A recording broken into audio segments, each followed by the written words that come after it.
Salut, je suis Ève, et quand j'avais 7 ans, mon enfance normale a complètement changé quand j'ai découvert que j'avais la maladie de la peau écaillée. Non, je ne plaisante pas. J'ai réellement une maladie qui fait que ma peau ne se débarrasse pas des cellules mortes.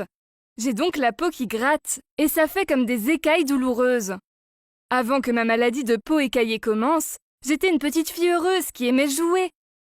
Mes parents m'adoraient, et j'avais plein d'amis. Un jour, ma peau me grattait beaucoup, mais je pensais que c'était rien. Les jours suivants, ça me grattait de plus en plus. Ça me faisait mal et c'était gênant. Ce week-end-là, on est allé à la plage. Le soleil me grattait encore plus la peau. Je me suis donc assise à l'ombre et refusais de me baigner. Mes parents ne comprenaient pas, car d'habitude j'adorais la plage. Quand ma mère me passa de la crème solaire, j'ai crié. Ça me piquait tellement.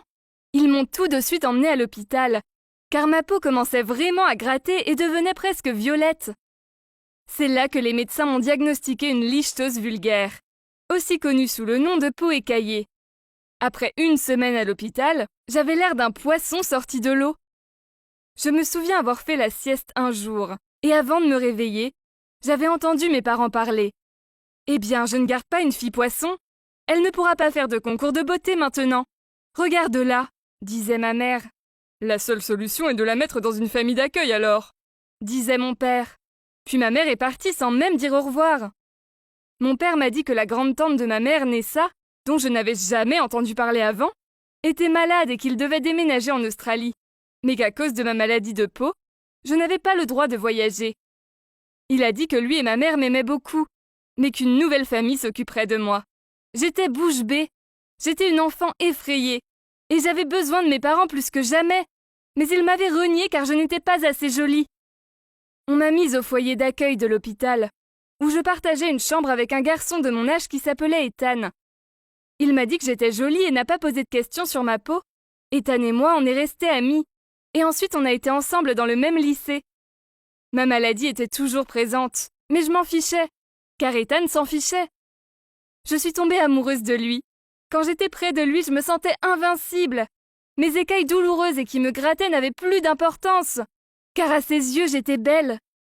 Puis Samantha est arrivée dans notre lycée. Elle était jolie et avait une peau parfaite. Elle m'a immédiatement détestée, et dès que je passais près d'elle, elle rigolait et faisait des blagues méchantes. Je crois qu'il manque un monstre dans la mer. Elle a aussi immédiatement apprécié Ethan. Elle s'asseyait à côté de lui à la cantine et m'avait pris ma place à côté de lui en cours de sciences. Elle l'invitait toujours à ses fêtes, et Ethan a commencé à être différent. Il s'est mis à boire et à fumer, et on ne se voyait plus. Puis un jour, Samantha m'a envoyé une vidéo. Je l'ai ouverte, et j'ai échappé mon téléphone tellement c'était répugnant. C'était une sextape d'elle et Ethan. Je me suis mise à pleurer, mais mes larmes me brûlaient le visage, ce qui me faisait pleurer davantage. Mon visage se craquelait. Alors mon amie m'a amenée voir l'infirmière scolaire. Elle m'a regardée et a appelé une ambulance. Avec tout ce stress autour d'Ethan, j'avais oublié de mettre ma crème.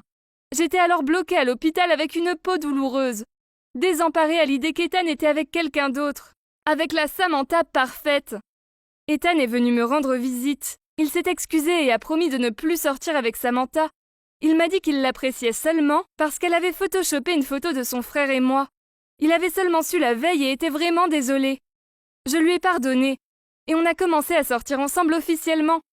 Puis un jour, Samantha est venue nous voir au lycée et a lâché une bombe. Elle était enceinte, et elle nous a montré le test positif pour nous le prouver. Ethan était en colère au début et l'a insultée. Quand il s'est calmé, je lui ai dit de parler avec elle. Je n'aimais pas Samantha, mais elle portait son enfant, donc il devait faire le bon choix, et au moins entendre ce qu'elle avait à dire. Elle lui a dit qu'elle voulait garder le bébé, mais que ses parents seraient d'accord uniquement s'il venait dîner chez eux pour qu'il rencontre le père du bébé. Ethan était d'accord à condition que je vienne avec lui. Je ne voulais pas y aller. Enfin, tu parles d'une situation gênante. Mais il avait besoin de mon soutien, donc j'ai accepté.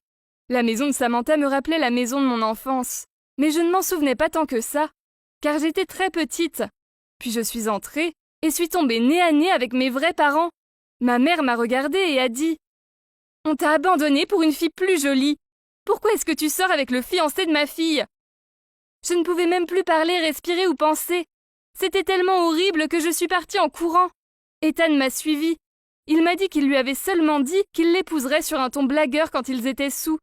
Samantha s'était mis en tête que c'était une vraie demande car elle rêvait que ce soit le cas. Je lui ai dit que les parents de Samantha étaient mes vrais parents. Ils m'avaient abandonnée parce que je n'étais pas assez jolie pour eux et m'avaient remplacée en adoptant la parfaite Samantha. J'ai commencé à pleurer et ma maladie de peau s'inflammait.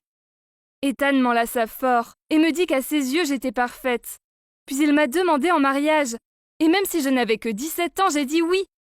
Quelques mois plus tard, on s'est mariés, lors d'une petite cérémonie. Et peu de temps après, je suis tombée enceinte. Je ne parle toujours pas à mes parents. Ils ont été assez clairs que je ne suis pas assez bien pour eux. Leur abandon sera toujours douloureux. Mais maintenant, j'ai mon homme qui m'aime et me soutient au-delà de ma maladie de peau. Je n'en veux plus à Samantha. Et je sais que je ne peux pas lui en vouloir, car mes parents l'ont choisi à ma place. Ce n'est pas de sa faute s'ils ont fait ça. Samantha a ensuite changé d'établissement. Et j'espère que ce soir sera le dernier où je dois les voir. La vie est compliquée, mais je ne suis pas à plaindre. Ma vie était une véritable tragédie, mais au final je suis avec l'homme de mes rêves. Notre bébé va bientôt naître, et j'espère qu'il n'héritera pas de ma maladie de peau. Mais si c'est le cas, Ethan et moi l'aimerons toujours. Merci d'avoir écouté mon histoire. J'espère qu'elle vous inspirera à comprendre que peu importe qui essaye de vous dire le contraire, vous êtes beau.